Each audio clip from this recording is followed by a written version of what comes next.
جناب ربیع بن سبرہ اپنے والد سے بیان کرتے ہیں کہ ہم رسول اللہ صلی اللہ علیہ وسلم کے ساتھ روانہ ہوئے، حتیٰ کہ جب ہم مقام عثمان میں تھے تو سراقہ بن مالک مدلجی رضی اللہ تعالیٰ عنہ نے آپ صلی اللہ علیہ وسلم سے کہا، اے اللہ کے رسول، ہمیں خوب واضح فرما دیجئے اور ہمیں ایسی قوم سمجھے جو گویا آج ہی پیدا ہوئے ہوں۔ آپ نے فرمایا، بلا شبہ اللہ تعالیٰ نے تمہارے اس حج میں عمرے کو داخل کر دیا ہے، سو جب تم مکے پہنچو تو جس نے بیت اللہ کا طواف اور صفا مروہ کی سعی کر لی بس وہ حلال ہو گیا، الا یہ کہ اس کے ساتھ قربانی ہو۔ سنن ابو داود حدیث نمبر 1801۔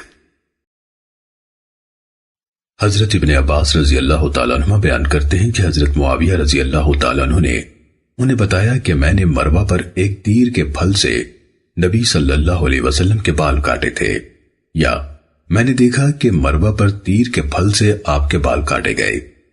ابو بکر بن خلاد نے اخبرہ کا لفظ استعمال نہیں کیا بلکہ یوں کہا ان معاویہ بن ابی سفیان قال۔ سنن ابو داود حدیث نمبر 1802۔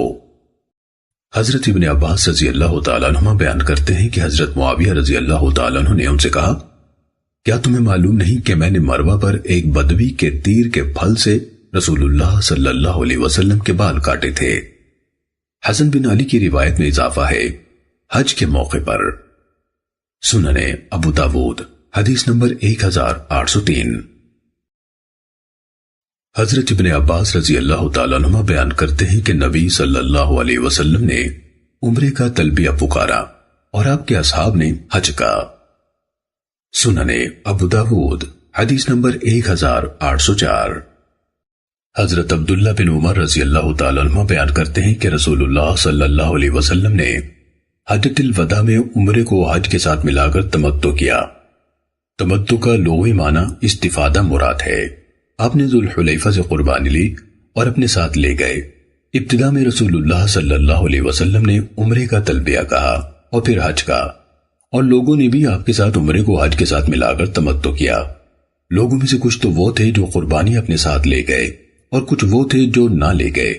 جب رسول اللہ صلی اللہ علیہ وسلم مکے پہنچے تو لوگوں سے فرمایا، تم میں سے جو شخص قربانی لایا ہے اس کے لیے حرام ہونے والی کوئی شے حلال نہیں حتیٰ کہ اپنا حج مکمل کر لے، لیکن جو قربانی نہیں لایا ہے تو اسے چاہیے کہ بیت اللہ کا طواف اور صفا مروہ کی سعی کرے اور اس کے بعد اپنے بال کو تروا کر حلال ہو جائے، پھر اس کے بعد حج کا احرام باندھے اور قربانی دے، اور جو قربانی کی استطاعت نہ پائے تو وہ حج کے دنوں میں 3 دن روزے رکھے اور مزید 7 دن اپنے اہل میں واپس لوٹ کر رکھے۔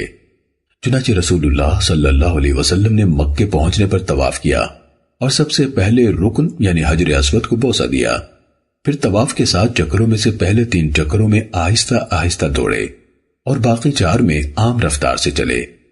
طواف کے بعد آپ نے مقام ابراہیم کے پاس 2 رکعتیں پڑھیں، پھر سلام پھیرا، پھر آپ صفا کی طرف آئے اور صفا مروہ پر 7 چکر لگائے، پھر آپ پر حرام ہونے والی چیزوں میں سے کوئی بھی چیز حلال نہ ہوئی، یعنی اسی طرح احرام ہی میں رہے حتیٰ کہ اپنا حج مکمل کیا۔ 10ویں تاریخ کو قربانی کی اور طواف افاضہ کیا، پھر آپ کے لیے تمام چیزیں حلال ہو گئی جو بحالت احرام حرام تھیں، اور دیگر لوگوں نے بھی جو قربانی اپنے ساتھ لائے تھے اسی طرح کیا جیسے کہ رسول اللہ صلی اللہ علیہ وسلم نے کیا۔ سنن ابو داود حدیث نمبر 1805۔ ام المومنین حضرت حفصہ رضی اللہ تعالیٰ عنہ سے مروی ہے، انہوں نے کہا، اے اللہ کے رسول، لوگوں کا کیا حال ہے کہ حلال ہو گئے ہیں جبکہ آپ اپنے عمرے سے حلال نہیں ہوئے؟ آپ نے فرمایا، میں نے اپنے سر کے بال چپکا رکھے ہیں اور اپنی قربانی کو قلادہ پہنایا ہوا ہے، سو میں اس وقت تک حلال نہیں ہو سکتا جب تک کہ قربانی نہر نہ کر لوں۔ سنن ابو داود حدیث نمبر 1806۔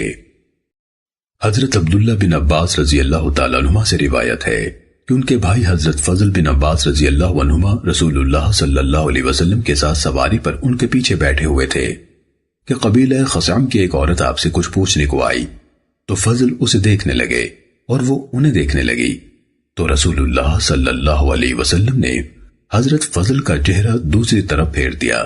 اس عورت نے پوچھا، اے اللہ کے رسول، اللہ کا فریضہ حج اس کے بندوں میں میرے والد کو اس حالت میں پہنچا ہے کہ وہ سواری پر ٹکنے کی سغب بھی نہیں رکھتے، تو کیا میں ان کی طرف سے حج کروں؟ آپ نے فرمایا ہاں، اور یہ حجۃ الوداع کا واقعہ ہے۔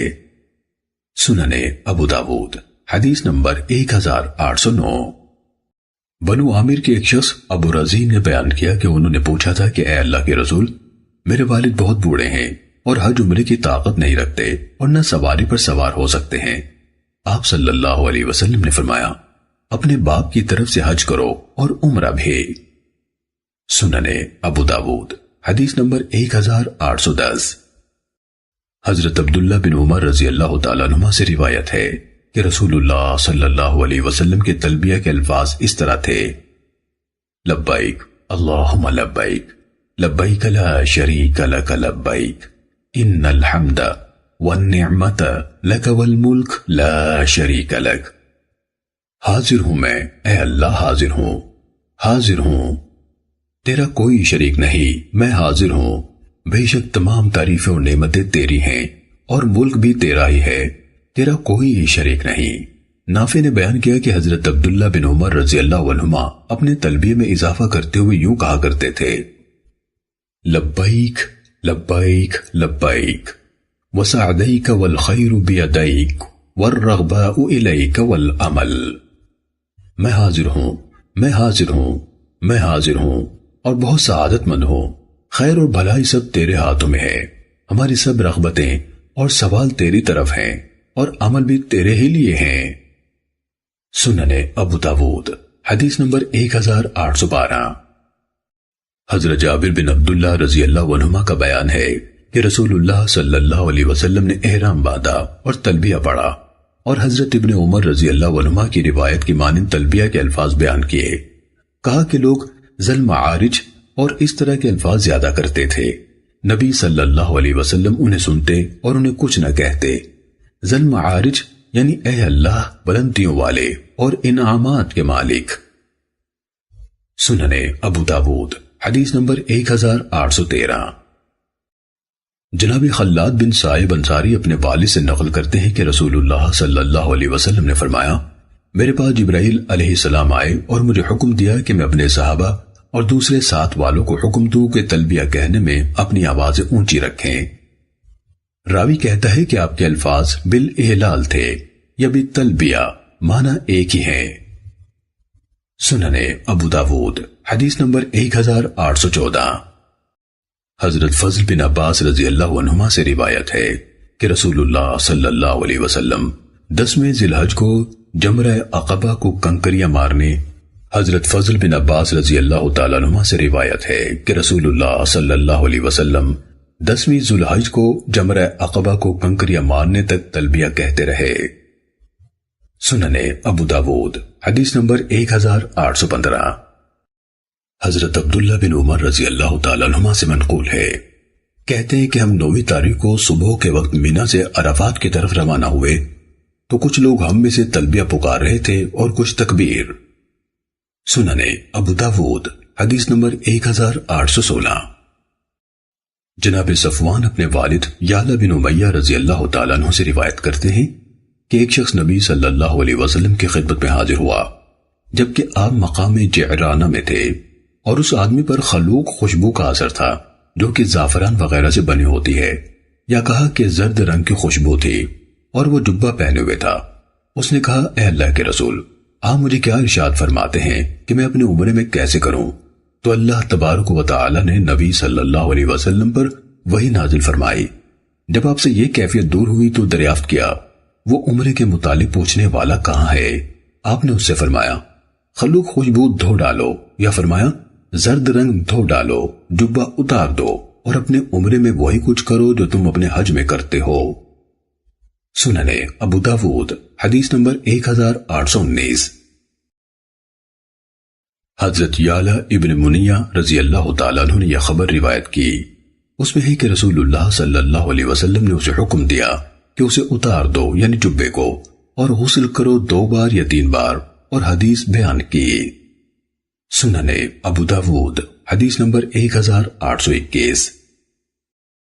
جناب صفوان اپنے والد یعلا بن امیہ رضی اللہ تعالیٰ عنہ سے نقل کرتے ہیں کہ جعرانہ مقام پر ایک شخص نبی صلی اللہ علیہ وسلم کی خدمت میں آیا۔ اس نے عمرے کا احرام باندھا ہوا تھا، جبہ پہنے ہوئے تھا اور اس کی داڑھی اور سر میں زرد رنگ کی خوشبو لگی ہوئی تھی، اور مذکورہ بالا حدیث بیان کی۔ سننے ابو داود حدیث نمبر 1822۔ جناب سالم اپنے والد حضرت عبداللہ بن عمر رضی اللہ تعالیٰ عنہما سے بیان کرتے ہیں کہ ایک شخص نے رسول اللہ صلی اللہ علیہ وسلم سے پوچھا کہ محرم کون سے کپڑے نہ پہنے۔ آپ نے فرمایا قمیص، ٹوپی دار کرتا، شلوار، پگڑی یا ایسا کپڑا جس کو ورس یا زعفران لگا ہو نہ پہنے، اور موزے بھی نہ پہنے، الا یہ کہ کسی کے پاس جوتے نہ ہو۔ جس کے پاس جوتے نہ ہو وہ موزے پہن لے مگر انہیں کاٹ لے حتیٰ کہ ٹخنوں سے نیچے ہو جائیں۔ سننے ابو داود حدیث نمبر 1823۔ حضرت ابن عمر رضی اللہ تعالیٰ عنہما نبی صلی اللہ علیہ وسلم سے مذکورہ بالا حدیث کے ہم معنی روایت کرتے ہیں۔ سننے ابو داود حدیث نمبر 1824۔ جناب نافع نے حضرت ابن عمر رضی اللہ تعالیٰ عنہما سے انہوں نے نبی صلی اللہ علیہ وسلم سے مذکورہ بالا حدیث کے ہم معنی روایت کیا ہے، اور مزید کہا ہے احرام والی عورت نقاب پہنے نہ دستانے پہنے۔ امام ابو داود رحمہ اللہ کہتے ہیں کہ یہ حدیث حاتم بن اسماعیل اور یحییٰ بن ایوب نے موسیٰ بن عقبہ سے، انہوں نے نافع سے اسی طرح روایت کی ہے جیسے کہ لیث نے روایت کی ہے، مگر اس کو موسیٰ بن طارق نے موسیٰ بن عقبہ سے حضرت ابن عمر رضی اللہ عنہما پر موقوفاً روایت کیا ہے، اور ایسے ہی عبید اللہ بن عمر، مالک اور ایوب نے بھی موقوفاً روایت کیا ہے، جبکہ ابراہیم بن سعید مدنی نے نافع سے، انہوں نے ابن عمر رضی اللہ عنہما سے، انہوں نے نبی صلی اللہ علیہ وسلم سے روایت کیا کہ احرام والی نقاب لگائے نہ دستانے پہنے۔ امام ابو داود رحمہ اللہ فرماتے ہیں کہ ابراہیم بن سعید مدنی اہل مدینہ میں سے صرف ایک شیخ عالم ہے، کوئی زیادہ صاحب حدیث نہیں ہے۔ ان کی روایت آگے آ رہی ہے، یعنی حدیث نمبر 1826۔ سننے ابو داود حدیث نمبر 1825۔ حضرت ابن عمر رضی اللہ تعالیٰ عنہما نبی صلی اللہ علیہ وسلم سے روایت کرتے ہیں کہ آپ نے فرمایا احرام والی عورت نہ نقاب لگائے اور نہ دستانے پہنے۔ سننے ابو داود حدیث نمبر 1826۔ حضرت عبداللہ بن عمر رضی اللہ تعالیٰ عنہما سے مروی ہے کہ انہوں نے رسول اللہ صلی اللہ علیہ وسلم سے سنا کہ آپ نے عورتوں کو احرام میں دستانے پہننے اور نقاب لگانے سے منع فرمایا ہے، اور ایسے لباس سے بھی جسے ورس یعنی ایک رنگ دار بوٹی اور زعفران لگی ہو۔ ان کے علاوہ جو لباس اور رنگ چاہے پہن لے، یعنی اصفر زرد رنگ ہو یا ریشم یا زیور یا شلوار یا قمیض یا موزہ۔ امام ابو داود رحمہ اللہ فرماتے ہیں کہ اس حدیث کو عبدہ بن سلیمان اور محمد بن سلمہ، محمد بن اسحاق سے اور وہ نافع سے روایت کرتے ہیں، مگر صرف اس حصے تک، یعنی وما مسل ورسو والزعفران مسیاب، بعد والا حصہ یہ دونوں روایت نہیں کرتے۔ سننے ابو داود حدیث نمبر 1827۔ حضرت ابن عمر رضی اللہ تعالیٰ عنہما سے مروی ہے کہ انہیں سردی لگی تو انہوں نے کہا اے نافع مجھ پر کوئی کپڑا ڈال دو، چنانچہ میں یعنی نافع نے ان پر ایک برنس یعنی ایک قمیض جس کا ایک حصہ بطور ٹوپی استعمال ہوتا ہے ڈال دی، تو وہ بولے مجھ پر یہ ڈال رہا ہے، حالانکہ رسول اللہ صلی اللہ علیہ وسلم نے محرم کو اس کے پہننے سے منع فرمایا ہے۔ سننے ابو داود حدیث نمبر 1828۔ حضرت ابن عباس رضی اللہ تعالیٰ عنہما سے روایت ہے، کہتے ہیں کہ میں نے رسول اللہ صلی اللہ علیہ وسلم کو کہتے ہوئے سنا جسے تہبند نہ ملے وہ شلوار پہن لے، اور جس کے پاس جوتے نہ ہو وہ موزے پہن لے۔ امام ابو داود رحمہ اللہ نے کہا یہ اہل مکہ کی روایت ہے، اور اس کا محور اہل بصرہ میں سے جابر بن زید رحمہ اللہ ہے۔ اس روایت میں انفرادیت یہ ہے کہ اس میں سراویل یعنی شلوار کا ذکر ہے اور موزوں کے بارے میں کاٹنے کی ہدایت نہیں ہے۔ سننے ابو داود حدیث نمبر 1829۔ ام المومنین حضرت عائشہ رضی اللہ تعالیٰ عنہ نے بیان کیا کہ ہم نبی صلی اللہ علیہ وسلم کی معیت میں مکے کو جاتی تو احرام کے وقت اپنی پیشانیوں پر خوشبودار مرکب خوشبو کا ضماد کر لیا کرتی تھیں۔ جب پسینہ آتا تو وہ ہمارے چہروں پر بہہ آتا تھا، نبی صلی اللہ علیہ وسلم اسے دیکھتے تو اسے منع نہ فرماتے تھے۔ سننے ابو داود حدیث نمبر 1830۔ جناب سالم بن عبداللہ اپنے والد حضرت عبداللہ بن عمر رضی اللہ عنہما کے متعلق بیان کرتے ہیں کہ وہ احرام والی عورت کو کہا کرتے تھے کہ اپنے موزے کاٹ لے۔ پھر ان کی زوجہ صفیہ بنت ابی عبید نے انہیں بیان کیا کہ حضرت عائشہ رضی اللہ تعالیٰ عنہ نے اس کو بیان کیا کہ رسول اللہ صلی اللہ علیہ وسلم نے عورتوں کو موزے پہننے کی رخصت دی ہے، تو وہ اپنی بات سے رک گئے۔ سننے ابو داود حدیث نمبر 1831۔ حضرت براء رضی اللہ تعالیٰ عنہ بیان کرتے ہیں کہ جب رسول اللہ صلی اللہ علیہ وسلم نے حدیبیہ والوں سے صلح کی تھی تو اس بات پر صلح کی تھی کہ یہ لوگ یعنی مسلمان مکے میں اس حالت میں داخل ہوں گے کہ ان کے ہتھیار ان کی میانوں میں ہوں گے۔ غالباً شعبہ نے ابو اسحاق سے پوچھا جلبان السلاح کیا ہوتا ہے؟ انہوں نے کہا چمڑے کا وہ تھیلا جس میں ہتھیار رکھا جاتا ہے۔ سننے ابو داود حدیث نمبر 1832۔ حضرت ام الحسین رضی اللہ تعالیٰ عنہ بیان کرتی ہیں کہ ہم نے نبی صلی اللہ علیہ وسلم کی معیت میں حجۃ الوداع کیا، چنانچہ میں نے حضرت اسامہ اور بلال رضی اللہ عنہما کو دیکھا کہ ان میں سے ایک رسول اللہ صلی اللہ علیہ وسلم کے اونٹنے کی مہار پکڑے ہوئے تھا اور دوسرا آپ کو گرمی سے بچانے کے لیے آپ پر کپڑا بلند کیے ہوئے تھا، اور ان کی یہ خدمت اسی طرح رہی حتیٰ کہ آپ نے جمرہ عقبہ کو کنکریاں مار لیں۔ سننے ابو داود حدیث نمبر 1834۔ حضرت ابن عباس رضی اللہ تعالیٰ عنہ سے مروی ہے کہ نبی صلی اللہ علیہ وسلم نے احرام کی حالت میں سینگی لگوائی تھی۔ سننے ابو داود حدیث نمبر 1835۔ حضرت ابن عباس رضی اللہ تعالیٰ عنہ سے منقول ہے کہ رسول اللہ صلی اللہ علیہ وسلم نے احرام کی حالت میں اپنے سر میں ایک تکلیف کی بنا پر سینگی لگوائی۔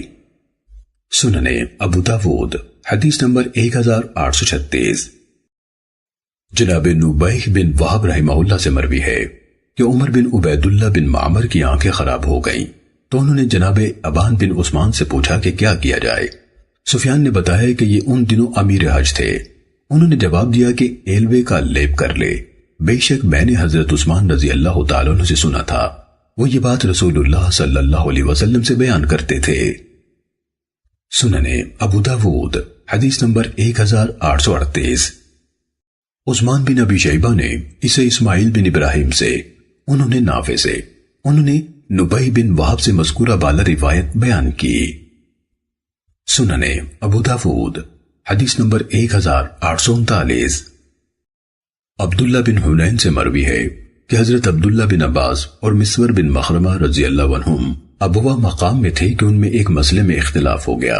ابن عباس رضی اللہ عنہما نے کہا کہ محرم اپنا سر دھو سکتا ہے، مسور رضی اللہ عنہ نے کہا کہ نہیں دھو سکتا۔ چنانچہ ابن عباس رضی اللہ تعالیٰ عنہما نے اس کو یعنی عبداللہ بن حنین کو حضرت ابو ایوب انصاری رضی اللہ تعالیٰ عنہ کے ہاں بھیج دیا تو اس نے ان کو پایا کہ وہ کنویں کی چرخی کی 2 لکڑیوں کے پاس بیٹھے غسل کر رہے تھے اور ایک کپڑے سے پردہ کیے ہوئے تھے۔ کہتے ہیں کہ میں نے ان کو سلام کیا تو انہوں نے پوچھا کون ہو؟ میں نے کہا میں عبداللہ بن حنین ہوں، مجھے عبداللہ بن عباس رضی اللہ عنہما نے بھیجا ہے کہ آپ سے دریافت کروں کہ رسول اللہ صلی اللہ علیہ وسلم حالت احرام میں اپنا سر کیسے دھویا کرتے تھے۔ تو انہوں نے یعنی ابو ایوب نے اپنا ہاتھ پردے والے کپڑے پر رکھ کر اسے کچھ نیچے کیا حتیٰ کہ مجھے ان کا سر نظر آنے لگا۔ پھر انہوں نے ایک شخص سے جو ان پر پانی ڈال رہا تھا کہا کہ پانی ڈالو، چنانچہ اس نے ان کے سر پر پانی ڈالا تو حضرت ابو ایوب نے اپنے سر کو دونوں ہاتھوں سے حرکت دی اور اپنے ہاتھوں کو آگے پیچھے کیا، پھر کہا میں نے آپ صلی اللہ علیہ وسلم کو دیکھا تھا کہ آپ اسی طرح کرتے تھے۔ سننے ابو داود حدیث نمبر 1840۔ جناب عمر بن عبید اللہ نے جناب ابان بن عثمان بن عفان سے کہلا بھیجا، جبکہ ابان ان دنوں امیر حج تھے اور یہ دونوں احرام کی حالت میں تھے کہ میرا پروگرام ہے کہ طلحہ بن عمر کا نکاح شیبہ بن جبیر کی صاحبزادی سے کر دوں اور میں چاہتا ہوں کہ آپ بھی اس میں تشریف لائیں۔ تو جناب ابان نے اس سے انکار کر دیا اور کہا میں نے اپنے والد حضرت عثمان بن عفان رضی اللہ تعالیٰ عنہ سے سنا ہے، وہ کہتے تھے کہ رسول اللہ صلی اللہ علیہ وسلم نے فرمایا ہے محرم اپنا نکاح کرے نہ کسی دوسرے کا۔ سننے ابو داود حدیث نمبر 1841۔ جناب ابان بن عثمان حضرت عثمان رضی اللہ تعالیٰ عنہ سے روایت کرتے ہیں کہ رسول اللہ صلی اللہ علیہ وسلم نے فرمایا، اور مذکورہ بالا حدیث کے مثل ذکر کیا، اور مزید کہا، اور نہ شادی کا پیغام دے۔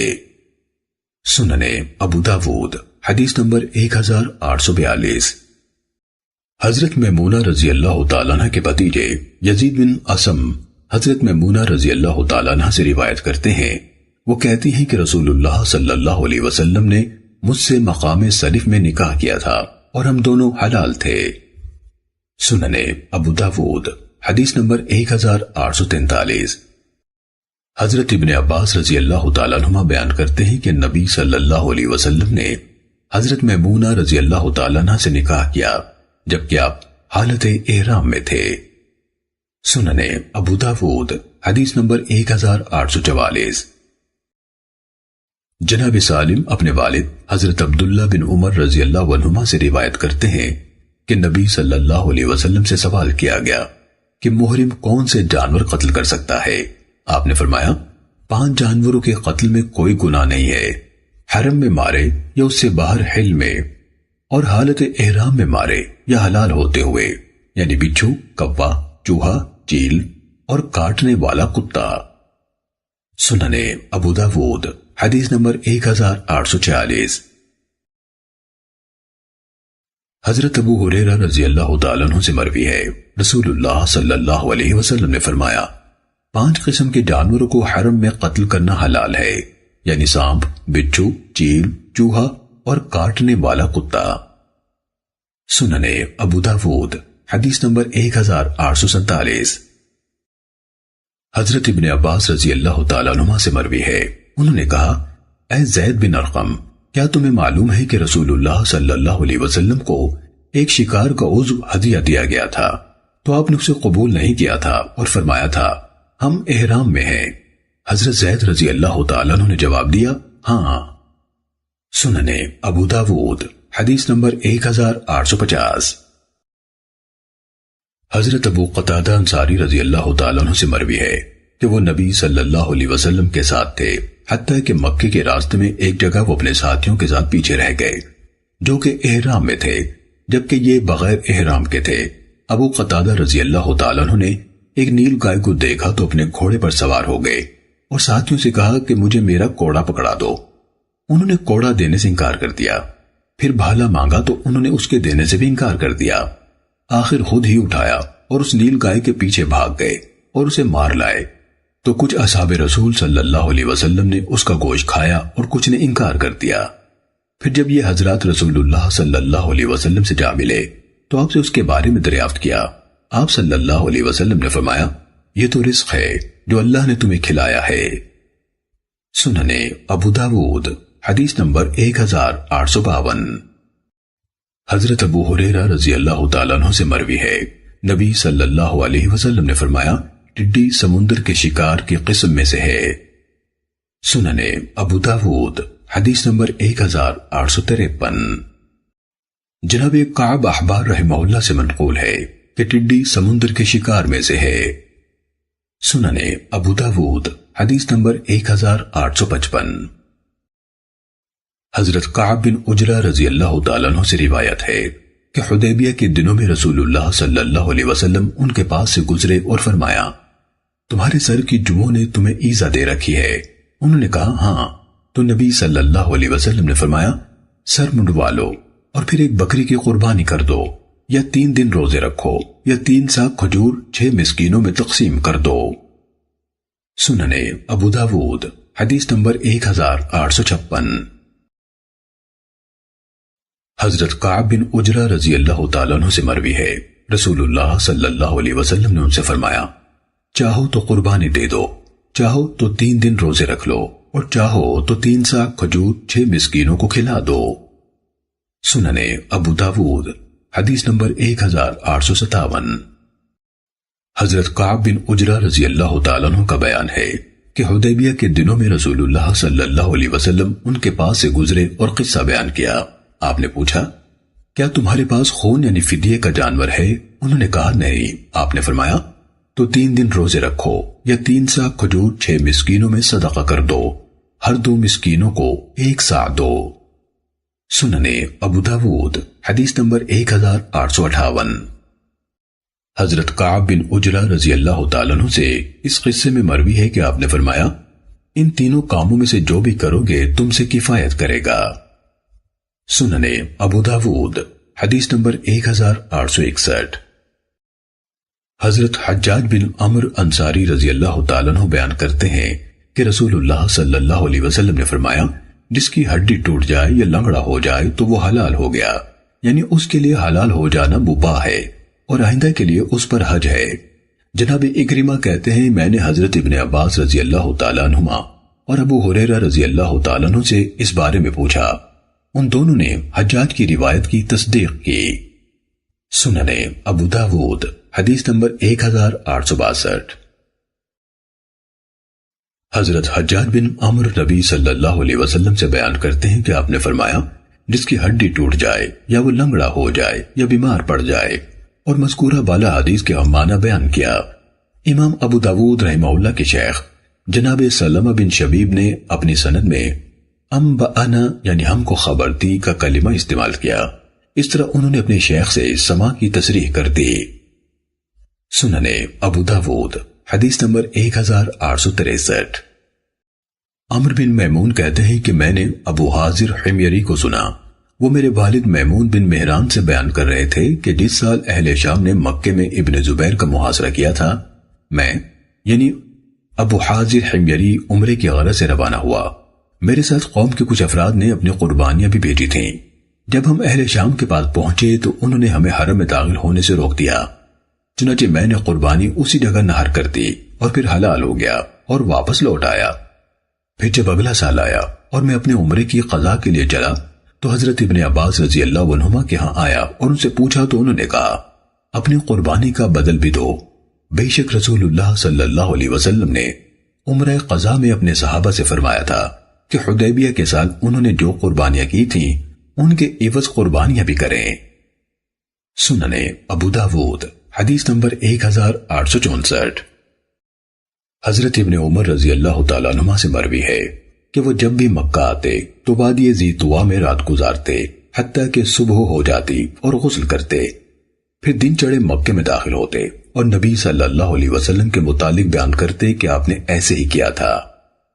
سننے ابو داود حدیث نمبر 1865۔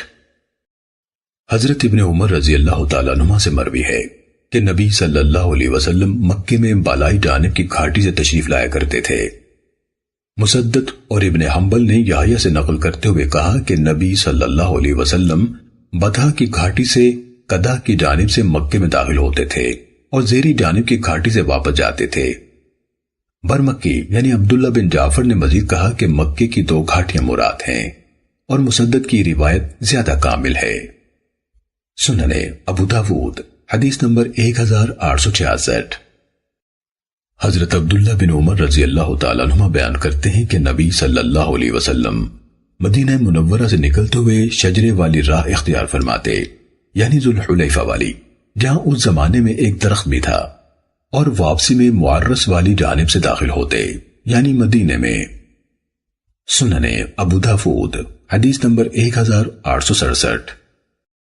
حضرت عائشہ رضی اللہ تعالیٰ عنہ کا بیان ہے کہ رسول اللہ صلی اللہ علیہ وسلم فتح مکہ کے سال میں اس کی بالائی جانب قدح کی طرف سے داخل ہوئے تھے اور عمرے میں قدن کی طرف یعنی زیری جانب سے آئے تھے، اور جناب عروہ دونوں راہوں سے آتے تھے، یعنی کبھی اس سے اور کبھی اس سے، اور یہ یعنی عروہ اکثر اوقات قدن کی طرف سے زیری طرف سے داخل ہوتے تھے اور یہ جانب ان کی منزل کے زیادہ قریب تھی۔ سننے ابو داود حدیث نمبر 1868۔ حضرت عائشہ رضی اللہ تعالیٰ عنہ سے روایت ہے کہ نبی صلی اللہ علیہ وسلم جب مکے میں داخل ہوتے تو اس کی بالائی جانب سے تشریف لاتے۔ اسی راستے میں مکے کا معروف قبرستان ہے اور اس طرف سے آنے میں آپ کو آسانی تھی اور واپسی کے لیے زیری جانب سے نکلتے تھے، اور یہی وہ راہ ہے جس میں آج کل مقام جرول آتا ہے۔ سننے ابو داود حدیث نمبر 1869۔ حضرت ابو ہریرہ رضی اللہ تعالیٰ عنہ سے روایت ہے کہ نبی صلی اللہ علیہ وسلم جب مکے میں داخل ہوئے تو بیت اللہ کا طواف کیا اور مقام ابراہیم کے پیچھے 2 رکعتیں پڑھیں، یعنی فتح مکہ والے دن۔ سننے ابو داود حدیث نمبر 1871۔ حضرت ابو ہریرہ رضی اللہ تعالیٰ عنہ بیان کرتے ہیں کہ رسول اللہ صلی اللہ علیہ وسلم تشریف لائے، پس مکے میں داخل ہوئے، پھر حجر اسود کی طرف تشریف لائے، اسے بوسہ دیا، پھر بیت اللہ کا طواف کیا، پھر صفا کی جانب آئے اور اس کے اوپر چڑھ گئے جہاں سے بیت اللہ آپ کو نظر آ رہا تھا۔ پھر آپ نے اپنے دونوں ہاتھ اٹھا لیے اور اللہ کا ذکر کرتے رہے جس قدر کہ اللہ نے چاہا، اور دعا کرتے رہے، اور انصار آپ کے ساتھ تھے۔ راوی حدیث ہاشم نے کہا، دعا فرمائی، اللہ کی حمد کی اور جو چاہا دعا کی۔ سننے ابو داود حدیث نمبر 1872۔ حضرت عمر رضی اللہ تعالیٰ عنہ سے مروی ہے کہ وہ حجر اسود کے پاس آئے اور اس کو بوسہ دیا، پھر کہا، بلا شبہ میں جانتا ہوں کہ تو محض ایک پتھر ہی ہے، نفع دے سکتا ہے نہ نقصان۔ اگر میں نے رسول اللہ صلی اللہ علیہ وسلم کو نہ دیکھا ہوتا کہ انہوں نے تجھے بوسہ دیا تھا تو میں تجھے بوسہ نہ دیتا۔ سننے ابو داود حدیث نمبر 1873۔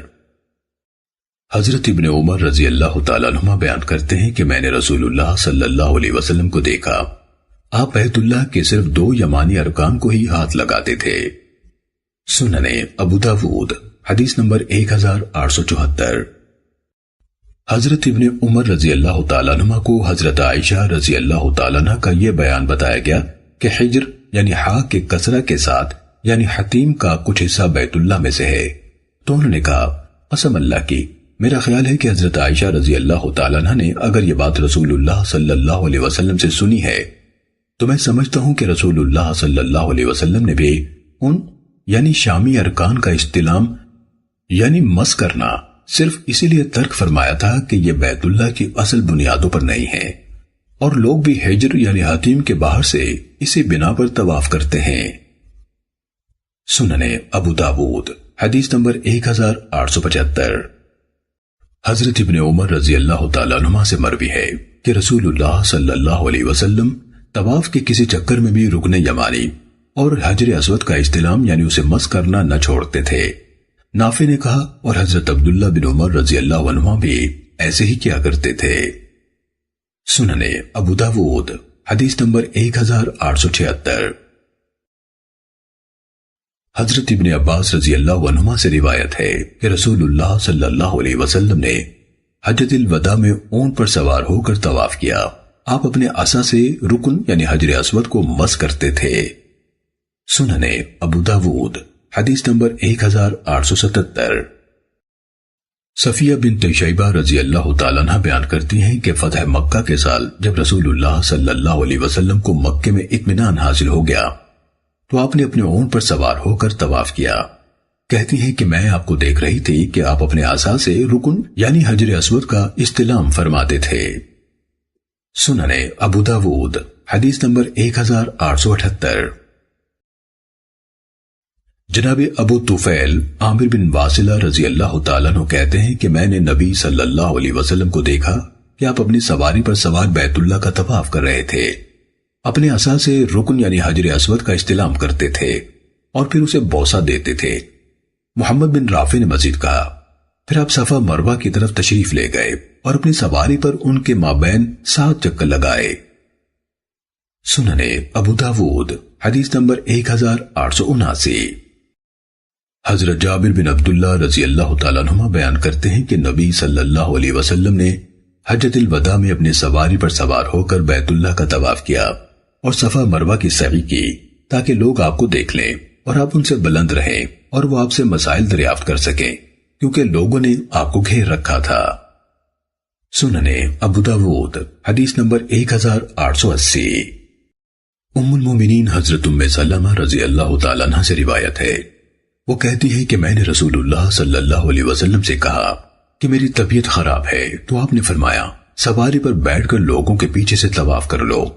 کہتی ہیں چنانچہ میں نے طواف کیا اور رسول اللہ صلی اللہ علیہ وسلم اس وقت بیت اللہ کے پہلو میں نماز پڑھا رہے تھے اور آپ وَالطُّورِ وَكِتَابٍ مَّسْطُورٍ کی قرات فرما رہے تھے۔ سننے ابو داود حدیث نمبر 1882۔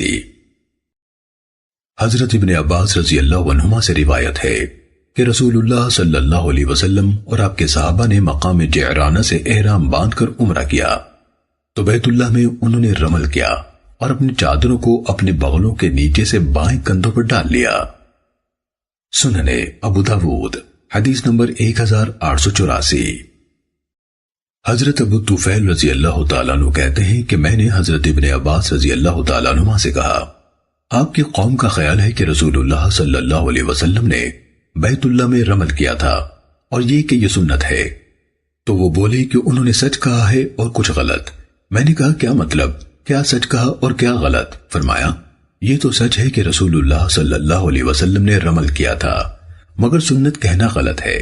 در حقیقت قریش نے حدیبیہ کے زمانے میں کہا تھا کہ محمد صلی اللہ علیہ وسلم اور اس کے اصحاب کو چھوڑ دو، حتیٰ کہ وہ خود ہی جانوروں کی موت مر جائیں گے، جیسے اونٹوں کی ناکوں میں کیڑے پڑ جاتے ہیں اور پھر وہ ہلاک ہو جاتے ہیں۔ پھر جب انہوں نے آپ سے صلح کر لی کہ یہ لوگ اگلے سال آئیں اور مکے میں 3 دن ٹھہریں، چنانچہ رسول اللہ صلی اللہ علیہ وسلم تشریف لائے تو مشرکین قویقیان کی جانب سے دیکھ رہے تھے۔ تب آپ نے اپنے اصحاب سے فرمایا بیت اللہ کے گرد 3 چکر رمل کرو، یعنی کندھے ہلا ہلا کر آہستہ آہستہ دوڑو، اور یہ کوئی سنت نہیں ہے۔ میں نے کہا آپ کی قوم کا خیال ہے کہ رسول اللہ صلی اللہ علیہ وسلم نے صفا اور مروہ کی سعی اونٹ پر سوار ہو کر کی تھی اور یہ بھی سنت ہے۔ تو وہ بولے انہوں نے سچ کہا ہے اور کچھ غلط۔ میں نے کہا کیا سچ ہے اور کیا غلط؟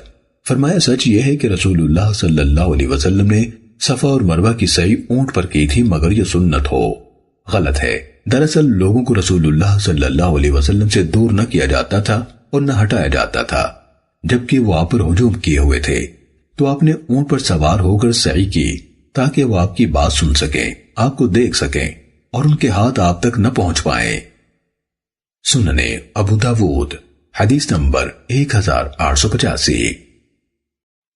حضرت ابن عباس رضی اللہ عنہما نے بیان کیا کہ رسول اللہ صلی اللہ علیہ وسلم مکے میں تشریف لائے جبکہ ان لوگوں کو یثرب کے بخار نے کمزور کر دیا تھا، تو مشرکین نے کہا تمہارے پاس ایک ایسی قوم آ رہی ہے جسے بخار نے نڈال کر دیا ہے اور انہیں اس سے بڑی اذیت پہنچی ہے۔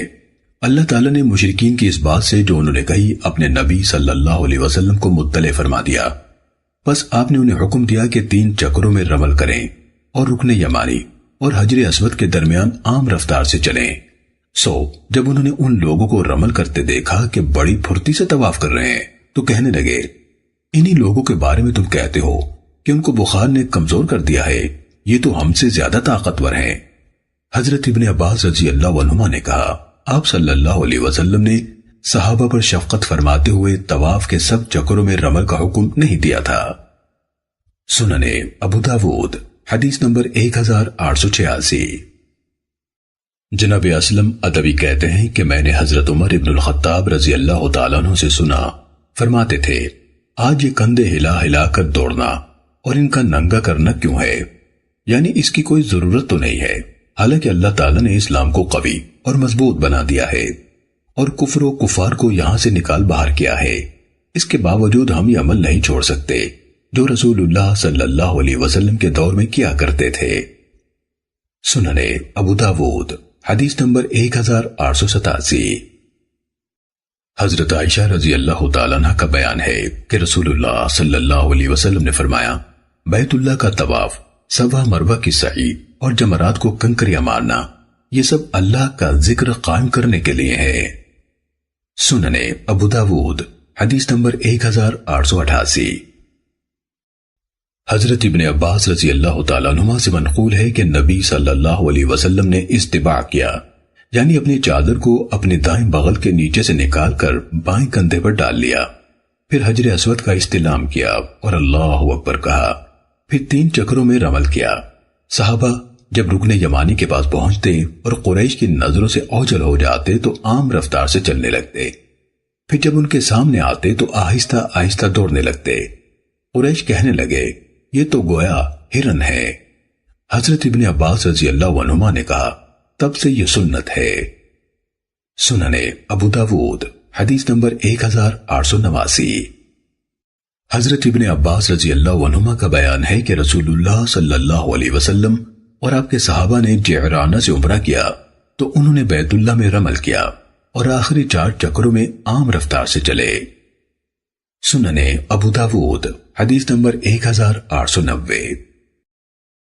نافع بیان کرتے ہیں کہ حضرت ابن عمر رضی اللہ تعالیٰ عنہما نے حجر اسود سے حجر اسود تک رمل کیا، یعنی پورے چکر میں، اور ذکر کیا کہ رسول اللہ صلی اللہ علیہ وسلم نے یہ عمل کیا تھا۔ سنن ابو داود حدیث نمبر 1891۔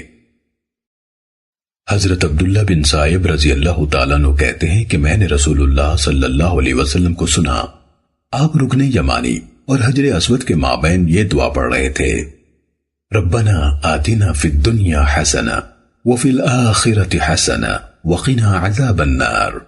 اے ہمارے رب، ہمیں دنیا میں خیر و بھلائی عنایت فرما اور آخرت میں بھی خیر و بھلائی دے اور ہمیں آگ کے عذاب سے محفوظ رکھ۔ سنن ابو داود حدیث نمبر 1892۔ حضرت ابن عمر رضی اللہ تعالیٰ عنہما بیان کرتے ہیں کہ رسول اللہ صلی اللہ علیہ وسلم حج اور عمرے میں مکے میں آتے ہی جو پہلا طواف یعنی طواف قدوم کرتے تو اس کے 3 چکروں میں آہستہ آہستہ دوڑتے اور 4 میں عام رفتار سے چلتے، پھر 2 رکعتیں ادا کرتے۔ سنن ابو داود حدیث نمبر 1893۔ حضرت جبیر بن مطعم رضی اللہ تعالیٰ عنہ نبی صلی اللہ علیہ وسلم سے بیان کرتے ہیں کہ آپ نے فرمایا، کسی کو منع مت کرو، جس وقت بھی کوئی اس گھر کا طواف کرنا چاہے اور نماز پڑھنا چاہے تو پڑھنے دو، دن ہو یا رات، خواہ کوئی وقت ہو۔ فضل بن یعقوب نے کہا کہ رسول اللہ صلی اللہ علیہ وسلم نے خطاب کرتے ہوئے فرمایا، اے بنی عبد مناف، کسی کو منع مت کرو۔ سنن ابو داود حدیث نمبر 1894۔ حضرت جابر بن عبداللہ رضی اللہ تعالیٰ عنہما بیان کرتے ہیں کہ نبی صلی اللہ علیہ وسلم اور آپ کے صحابہ نے صفا اور مروہ کے مابین ایک ہی بار سعی کی تھی، یعنی پہلی بار طواف قدوم یا طواف عمرہ کے ساتھ۔ سنن ابو داود حدیث نمبر 1895۔ حضرت عائشہ رضی اللہ تعالیٰ عنہ کا بیان ہے کہ اصحاب رسول جو آپ کے ساتھ تھے انہوں نے جمرے کو کنکریاں مارنے کے بعد ہی طواف کیا تھا۔ سنن ابو داود حدیث نمبر 1896۔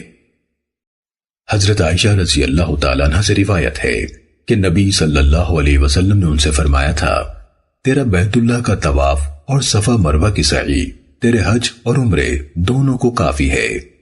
امام شافعی رحمہ اللہ نے کہا کہ سفیان بن عیینہ کبھی سند یوں بیان کرتے ہیں عن عطا عن عائشہ، اور کبھی یوں کہتے ہیں عن عطا ان النبی صلی اللہ علیہ وسلم، اور کبھی یوں کہتے ہیں عن عطا ان النبی صلی اللہ علیہ وسلم قال لعائشہ رضی اللہ عنہا۔